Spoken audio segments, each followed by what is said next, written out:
சிறகடிக்க ஆசை சீரியல் நெக்கானி எபிசோடில் முத்து வந்து அந்த பத்திரத்தை அடமானம் வச்சு செல்வத்துக்கு வந்து கொடுத்துருப்பாரு பணம். இது வந்து விஜயாவுக்கு வந்து பிடிக்காது. கண்டவனுக்கெல்லாம் எதுக்கு இவன் செலவு பண்ணணும் அப்படின்னு சொல்லுவாங்க. அவன் ஃப்ரெண்டு ரொம்ப நாள் என் கூட இருந்தான், அவன் வந்து வட்டியெல்லாம் கட்டிப்பான், எனக்கு நம்பிக்கை இருக்குது, அதுக்கு தேவையானது எல்லாமே எழுதி தான் நான் வச்சுருக்கேன் அப்படின்னு சொல்லுவார். சைன் கூட வாங்கிட்டேன் செல்வத்துக்கிட்ட. என் மேலே இருக்க கோவத்தை வந்து அருண் வந்து அவன் மேலே காட்டுறான், மற்றவங்களாக இருந்தால் அவன் சும்மா தான் இருப்பான் அப்படின்னு சொல்லிட்டு. அண்ணாமலை கூட சரிதாண்டா, இருந்தாலும் நீ ஆசையாக வாங்கின காரு அப்படின்னு சொல்லும்போது அதெல்லாம் ஒன்று வருத்தப்பட வேண்டாம்ப்பா, செல்வம் கரெக்டாக கட்டிப்பான் அப்படின்னு சொல்லிட்டு. ஆமாம், நீ மற்றவங்களாம் நம்பி தெருவில் தான் நிற்கணும், உன் பொண்டாட்டியை நம்பி தெருவில் நிற்கிற மாதிரி அப்படின்னு சொன்ன உடனே முத்துக்கும் கோவம் வரும். பிடிச்சி திட்டுவார். நீங்கள் எப்போவுமே மனோஜுக்கு தானே சப்போர்ட் பண்ணுவீங்க அப்படின்னு சொல்லிட்டு. ரவி கூட சொல்லுவாங்க, எதுக்குமா இப்படி நீங்கள் சொல்கிறீங்க அப்படின்னு சொல்லி. மீனாவுக்கு வந்து ஒரு மாதிரி இருக்கும். அடுத்த சீனில் மீனா வந்து ஸ்ருதியை பார்க்க அவங்க ஹோட்டலுக்கு போயிருப்பாங்க. அதுக்கப்புறம் நம்ம வீட்டில் வந்து ஒரு பூஜை இருக்குது, ஆன்ட்டி வர சொன்னாங்க, ஆனால் நான் வரல அப்படின்னு சொல்லிட்டு.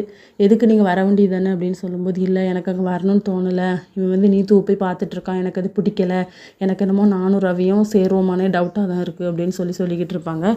இதோட நெக்கான எபிசோட் முடியுது.